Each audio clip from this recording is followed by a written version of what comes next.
Welcome back to Vikram tutorial. चलिए आज के क्वेश्चन आंसर के सेशन में शुरू करते हैं निर्मल के साथ। आयतन के अनुपात में जल में हाइड्रोजन एवं ऑक्सीजन का अनुपात कितना होता है? 2:1। 2:1 सही। कल जो क्वेश्चन आंसर हो रहा था आवाज कम आ रहा था कल के सेशन में, तो थोड़ा ध्यान रखना है। क्या आंसर बोल रहा है समझ में नहीं आता है, क्यों ऐसा हो जाता है? भार के अनुपात में जल में हाइड्रोजन एवं ऑक्सीजन का अनुपात कितना होता है? 1:8। 1:8। बहुत सही। देखो आयतन के अनुसार पूछेगा तो 2:1, और अगर भार के अनुसार पूछेगा तो 1:8। दिमाग में सीट कर लो एकदम, ठीक है। दोनों ही क्वेश्चन अति महत्वपूर्ण है। गौरव सर का डायलॉग। चलो नेक्स्ट क्वेश्चन। शुद्ध जल होता है राजू? अच्छा वही शुद्ध जल होता है। ऑप्शन है अम्लीय, क्षारीय, इस तरह में क्या होगा? मतलब बोलिए, इसी में बोलना तो इसी में बोलेगा क्या? तो शुद्ध जल होता है उदासीन, ठीक है, क्योंकि उसका पीएच शुद्ध जल का पीएच मान कितना होता है? उसका ठीक है, शुद्ध जल का पीएच मान 7 होता है। देखो जितना ज्यादा बेहतर करोगे, आप डिस्कस करोगे तभी हो पाएगा। खाली ग्रुप डिस्कशन नाम रख दिए ऐसा नहीं। जो दिक्कत हो तुरंत हमसे संपर्क करो। केमिस्ट्री है, कुछ कुछ हम भी बोल देंगे, लपेट देंगे, ठीक है। और हमारे जितने भी दर्शक है देखें, वीडियो को देखें। 10 मोल जल का द्रव्यमान है तो 180 होगा। हाँ क्या ग्राम। पानी का घनत्व, बहुत ही महत्वपूर्ण क्वेश्चन। पानी का घनत्व कितना डिग्री सेल्सियस पे अधिकतम होता है? 4 डिग्री सेल्सियस। और डिग्री सेल्सियस बोला गया, तो इसमें केल्विन था, डिग्री सेल्सियस था, फारेनहाइट था, ठीक है। हाइड्रोजन सल्फाइड या हाइड्रोजन क्लोराइड की तुलना में जल का उच्च क्वथनांक किसके कारण होता है? हाइड्रोजन अबंधन। गजब गजब निर्मल, गजब, यू आर सुपर। जल का रासायनिक सूत्र क्या है? H2O। एगो क्वेश्चन एनटीपीसी में आया था, नल जल का रासायनिक सूत्र क्या है? तो वही H2O। अगर बोलेगा नदी जल का सूत्र क्या होगा? तो वही H2O। गढ़वा तालाब जल का, गड्ढा जल का सूत्र क्या होगा? तो वही, तो खोट्ठा में हम लोग गढ़वा बोलते हैं ना, तो वही गठवा। चलो आगे बढ़ते हैं। Next question. विश्व के लगभग कितने प्रतिशत भूभाग पर जल है? 71%। और पृथ्वी जो भूमि है वो 29%। लेकिन फिर भी जलमग्न क्यों नहीं होता है? क्योंकि ज्यादातर जो जल है वो बर्फ के रूप में है, ठीक है। पानी में नमक मिलाने, बहुत अति महत्वपूर्ण क्वेश्चन में पहले बोल देते हैं। पानी में नमक मिलाने पर पानी का क्वथनांक क्या होगा? पानी का क्वथनांक हाँ बढ़ जाएगा, घट जाएगा, बताओ। बढ़ जाएगा। हाँ सही है। और हिमांक घट जाएगा। दोनों एक साथ मिला के दे दिया था, ठीक है। ग्रामीण क्षेत्रों में जल का कीटाणुनाशन किया जाता है किसके द्वारा? क्लोरीन, बिल्कुल सही। पोटेशियम परमैंगनेट जल को क्या कर देता है? कीटाणु रहित बना देता है, स्वादिष्ट बना देता है, पारदर्शक बना देता है, या दुर्गंध मुक्त बना देता है? कीटाणु रहित बना देता। बिल्कुल सही। पोटेशियम परमैंगनेट को ही कहते हैं लाल दवा, समझे कि नहीं? किटाणु रहित करने के लिए जल में मिलाते हैं, जैसे कि क्या नाम है उसका, ब्लीचिंग पाउडर मिलाते हैं, उसी टाइप का ये भी काम करता है। निम्नलिखित में कौन सा विद्युत का चालक है? विद्युत का चालक है, हाँ ये है लवण जल। बहुत बढ़िया, बहुत सही। और याद रखना, जब शुद्ध जल रहेगा, जब प्योर वाटर रहेगा तो करंट नहीं लगेगा, समझे कि नहीं समझे? और उसमें थोड़ा नमक मिला तो दर दर दर दर करंट लगेगा।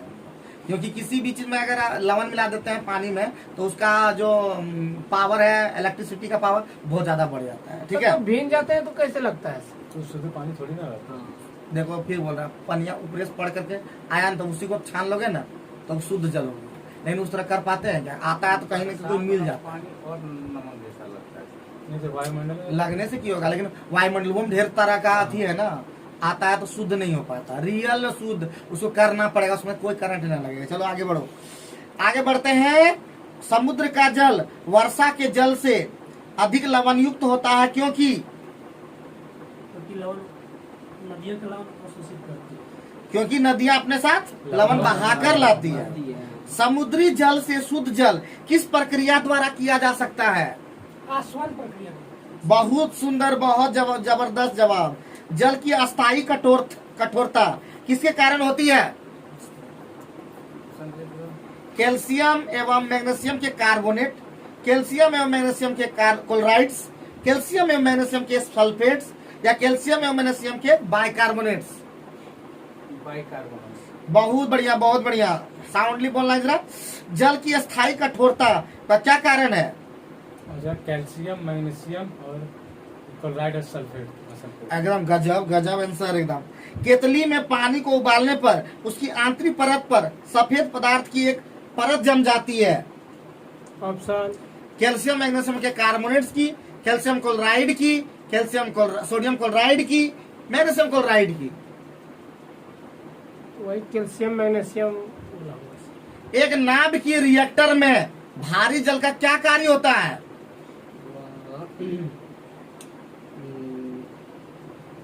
जो है ऑप्शन दीजिए। न्यूट्रॉन की गति को बढ़ाना, न्यूटन की गति को कम करना, रिएक्टर को ठंडा करना, नाभ की क्रिया को रोकना।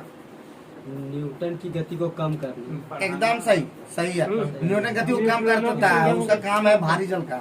ठीक है। भारी जल का सूत्र क्या है? G2O। हाँ, भारी जल का भार कितना है अनुभार? 20 ग्राम। हाँ, हल्का जल मतलब जल का भार 18 ग्राम और भारी जल का भार 20 ग्राम, याद रखना। भारी जल से अभिप्राय क्या है? समझे तो? वह जल जिसमें अधिकतम घनत्व होता है, विवाहित जल, वह जल जो भारी उद्योग में प्रयुक्त होता है, या वह जल जिसमें कैल्शियम और मैग्नीशियम का सल्फेट। विवाहित जल। हाँ, भारी जल भी शादीशुदा होता है, लेकिन वो विवाहित या मैरिज नहीं होगा। ड्यूटरेटेड वाटर। ठीक है। भारी जल एक प्रकार का क्या है? क्या है? हाँ। किस तरह का? अयस्क है कि क्या है? खनिज है। अयस्क है, मंदक है, शीतलक है। मंदक। मंदक। भारी पानी वह होता है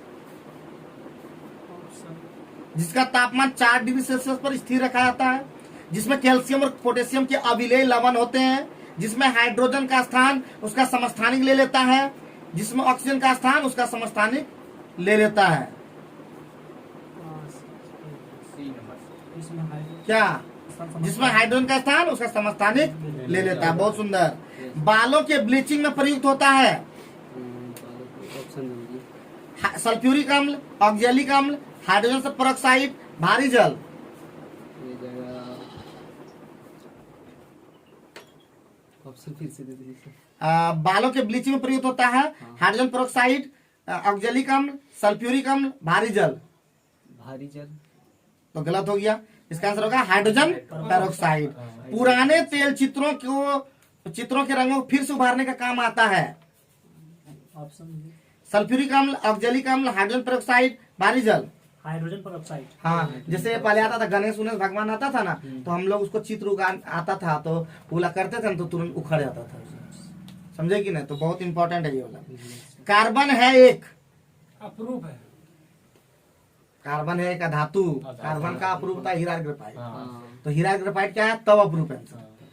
सभी जैव यौगिकों का अनिवार्य मूल तत्व है ऑप्शन जैसे कार्बन, ऑक्सीजन, नाइट्रोजन, गंधक। कार्बन। कार्बन कितना क्या होगा आंसर? कार्बन। बहुत बढ़िया। कार्बन परमाणु में कितना होता है? कार्बन का परमाणु हाँ, 6। क्या 6? Option 6 electron, 6 proton, 12 neutron. नहीं, इसका होगा 6 इलेक्ट्रॉन, 6 प्रोटॉन, 6 न्यूट्रॉन। हाइड्रोजन के साथ सबसे अधिक यौगिक निम्नलिखित में किस तत्व द्वारा बनाए जाते हैं? कार्बन। एक ही रासायनिक तत्व के विभिन्न प्रारूप को क्या कहते हैं? ऑप्शन दीजिए। अपरूप, बफर, धनायन, ऋणायन। ये जगह अप्रूप। वह गुण जिसके कारण एक ही तत्व कई रूपों में पाया जाता क्या कहलाता है? अप्रूपता। हीरा ग्रेफाइट किसके अपरूप है? कार्बन की। निम्नलिखित में किसमें कार्बन नहीं है? Option sir. हीरा, ग्रेफाइट, कोयला, इनमें से कोई नहीं। इनमें से कोई नहीं। सही। तो आज की सभा यहीं पे समाप्त होती है और हमारे स्टूडेंट देखते हैं आज थोड़ा सा कहीं कहीं लटका, लेकिन बाकी बहुत ही बेहतरीन जवाब है। Thank you very much. देखते रहिए, चलते रहिए और सीखते रहिए। सीखते रहिए।